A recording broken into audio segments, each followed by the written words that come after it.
Hello, I'm Jennifer Morris, CEO of the Nature Conservancy.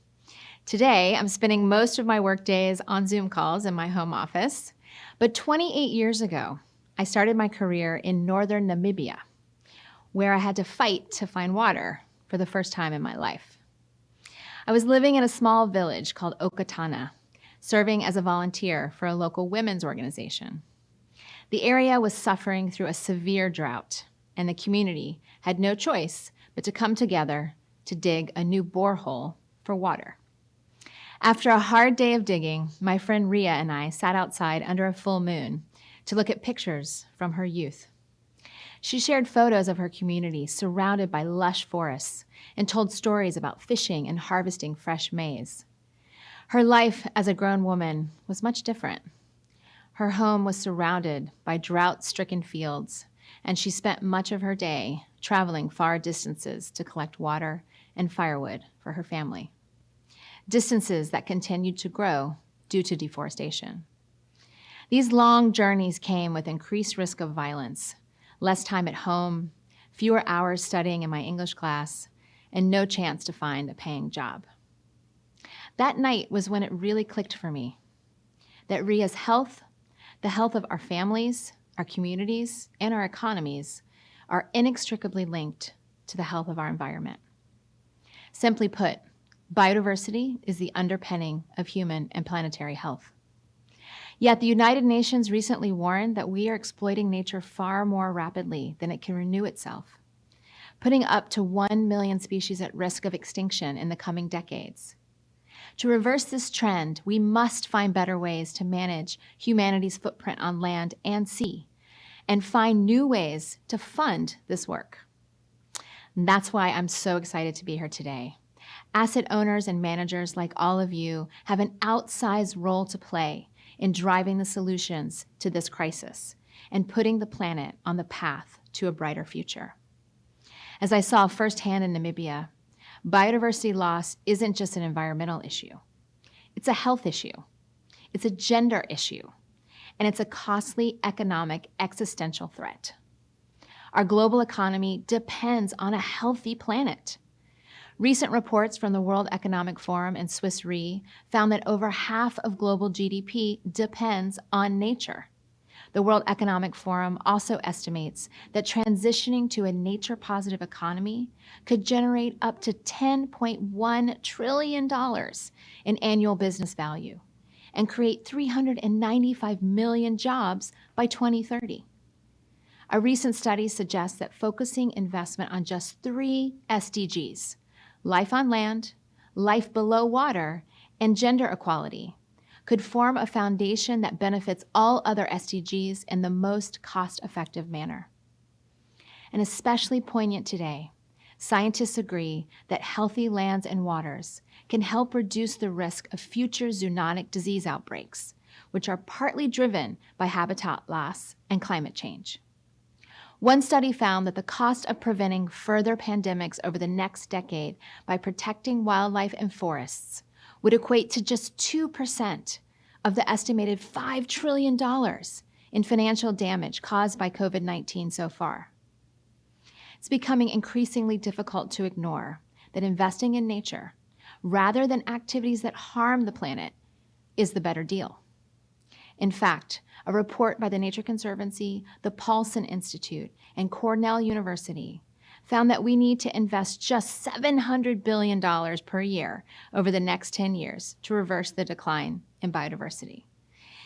That's less than 1% of annual gross GDP, roughly equivalent to the annual GDP of Poland.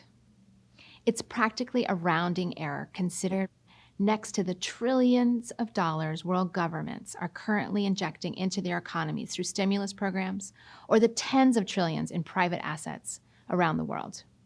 Put simply, for too long, we have woefully undervalued and underinvested in nature.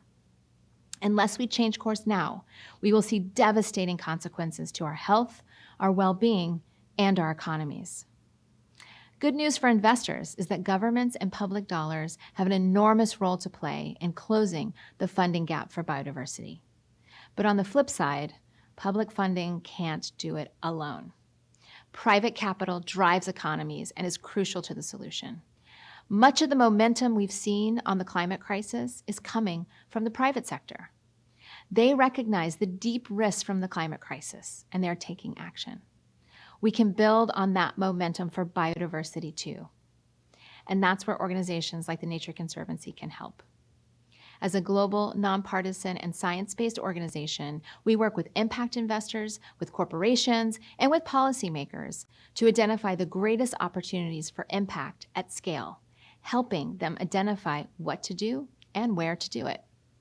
For example, in 2016, the Nature Conservancy worked with the Republic of the Seychelles to launch a new financing tool for biodiversity. We helped restructure part of the island nation's national debt to create a new funding stream for ocean conservation. The country now has protections in place for 410,000 square kilometers of its ocean, an area the size of Germany, which provides a model for new opportunities in the Caribbean, Latin America, and Africa. And in the US, we're demonstrating an investment approach to improve natural forest management in central Appalachia, the heart of US coal country, and a globally significant biodiversity hotspot. The $130 million Cumberland Forest Project covers 100,000 hectares, an area larger than all of New York City, and it was funded entirely by investment capital, not philanthropy. And it was recognized by Environmental Finance magazine as the 2020 Impact Fund of the Year. Just like the climate crisis, biodiversity loss is an urgent economic need. We can measure it, and there are science-backed, economically sound solutions to fix it. What's more, these two challenges and their solutions are inextricably linked. Consider natural climate solutions. These are proven strategies, like restoring forests and grasslands, or better managing lands for agriculture and forestry that can absorb and store carbon. These pathways can deliver an incredible 1/3 of the global emissions reductions needed by 2030 to meet the goals of the Paris Climate Agreement. At the same time, these strategies also play a crucial role in protecting biodiversity.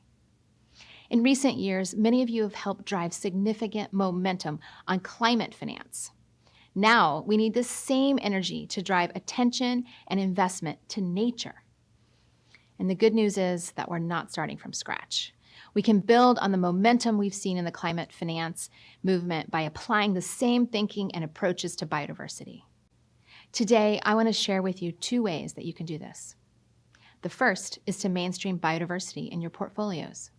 This means strengthening your do-no-harm principles to reduce and ideally eliminate investments that are harmful to biodiversity. This is especially important for investments in agriculture, infrastructure, and companies with supply chains that are destructive to nature. This also means setting targets for biodiversity, just as you do for climate. Consider aligning these with the targets that come out of the upcoming UN Convention on Biological Diversity. These will essentially become the Paris Agreement for biodiversity. Finally, integrate biodiversity risk and impact analysis and reporting within your investment decision-making. New initiatives like the Task Force on Nature-Related Financial Disclosures will be critical to improve reporting, data, and metrics.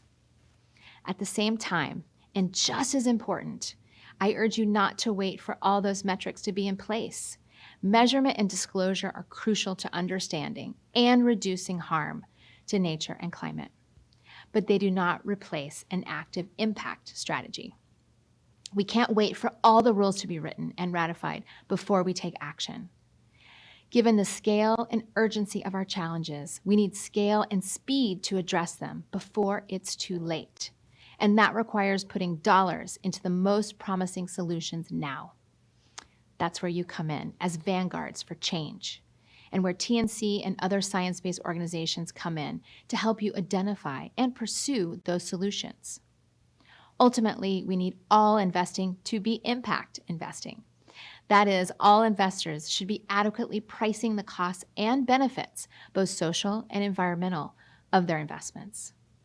Each one of you here holds a monumental seat at this table, and organizations like the Nature Conservancy are eager to work with you to support our planet's incredible diversity of life. Together, we can protect nature, address the climate crisis, and build a brighter future for all.